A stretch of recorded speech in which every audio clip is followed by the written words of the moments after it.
Have you ever watched a chemical reaction with all the fizzing and color changes and wondered what's really going on under the hood? I mean, what's the secret language behind it all? Today, we're going to unlock that code. We're going on a journey from just watching reactions happen to actually mastering the powerful math that makes them work. All right, so here's our roadmap. We'll kick things off with a puzzle about gases that had early chemists scratching their heads. Then we'll meet the hero of our story, the mole.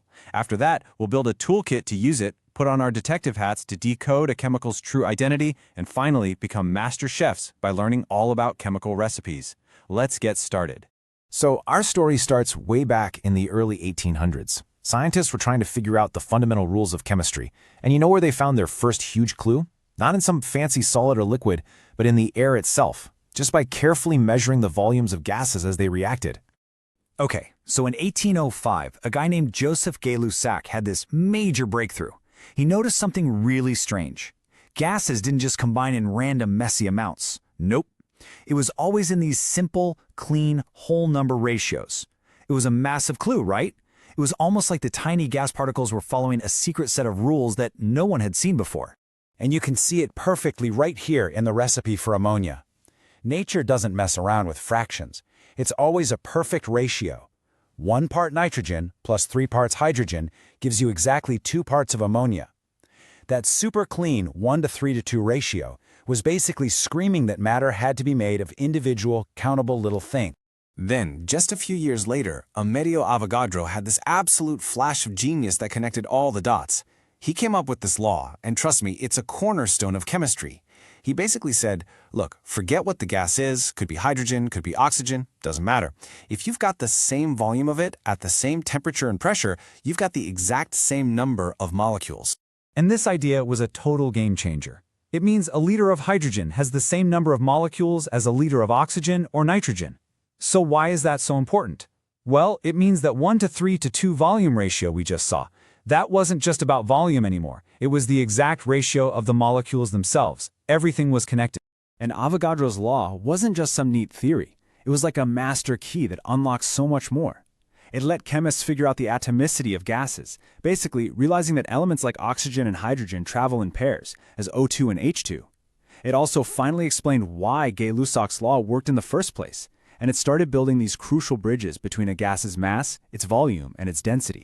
So we've got this huge piece of the puzzle, right? Volume ratios are the same as molecule ratios. But that just leads to the next big question. How do you go from just a ratio to a real, actual number? And even more important, how do you connect that number to something you can actually measure in a lab, like grams on a scale? Yeah, this is the big one. Atoms and molecules are so ridiculously small, and there are so many of them, you can't just count them. So what chemists needed was a bridge. One single brilliant idea that could connect the tiny invisible world of atoms to our world of grams and liters. And this is the answer. It's a number so huge it's almost impossible to wrap your head around. It's not just some random number, though. This is the chemist's magic number. It's the bridge between what we can see and what we can't. It's known as Avogadro's number.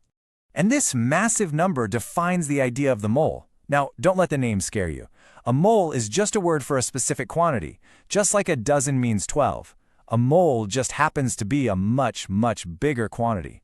6.022 times 10 to the 23rd particles. So a mole of carbon atoms is that many atoms. A mole of water molecules is that many molecules. It's simply the chemist doesn't. Now check this out, because this table shows the real magic. Scientists had figured out the relative masses of atoms, the RAM, but that's on a tiny, tiny scale. So here's the genius part. If you take that same number, that relative atomic mass, and you just weigh it out in grams, you get what's called the gram atomic mass. And that amount right there contains exactly 1 mole of atoms. It's the perfect bridge from the atomic world to our world. So, now that we have this incredibly powerful counting tool, the mole, we can build a whole toolkit around it. These are the concepts that let us do some seriously cool chemical calculations, jumping back and forth between mass, volume, and the actual number of particles like it's nothing. First up in our toolkit is molar volume. This is a direct result of Avogadro's law. The idea is that 1 mole of any gas, I don't care if it's super light like hydrogen or really heavy, it will always take up the exact same amount of space as long as you keep it at what we call standard temperature and pressure, or STP. And what is that magic volume? It's 22.4 liters. You're going to want to remember this number. It's like gold in chemistry. If you have 22.4 liters of any gas at STP, you know for sure you have 1 mole of it, which means you have 6.022 times 10 to the 23rd molecules. It's an incredible short. All right, next tool, vapor density. This is just a clever way to compare how heavy different gases are. All it is a ratio that compares the mass of a gas to the mass of the exact same volume of hydrogen, which is the lightest gas there is. So you're basically just asking, hey, how many times heavier is this stuff than hydrogen? And that simple question leads to this wonderfully simple formula. The molecular mass of a gas is just 2 times its vapor density. So why 2? Well, remember how we're comparing everything to hydrogen gas? Hydrogen gas exists as H2, so its molecular mass is 2. This little formula is a fantastic trick for figuring out the mass of an unknown gas. Okay, time to put on our detective hats. Imagine a chemist hands you a mystery white powder. Lab tests come back and say it's 40% carbon, about 6.7% hydrogen, and 53.3% oxygen. Okay, but what is it? How do you turn those percentages into an actual chemical formula? This is where our Mole toolkit becomes a superpower. First, we got to know the difference between 2 kinds of formulas. The empirical formula is just the simplest possible ratio of atoms. For the sugar glucose, that's CH2O. But the molecular formula, that's the real deal. It tells you the actual number of atoms in a single molecule, which for glucose is C6H12O6. The molecular formula is always just a simple multiple of the empirical one. And here's the foolproof 4-step recipe for cracking that chemical code. First, just pretend those percentages are grams. Easy. Second, turn those grams into moles using the atomic mass from the periodic table. Third, look at your mole values and divide all of them by whichever one is smallest. That gets you the ratio.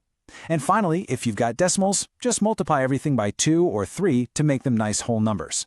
Boom! That's your empirical formula. All right, now we get to the main event.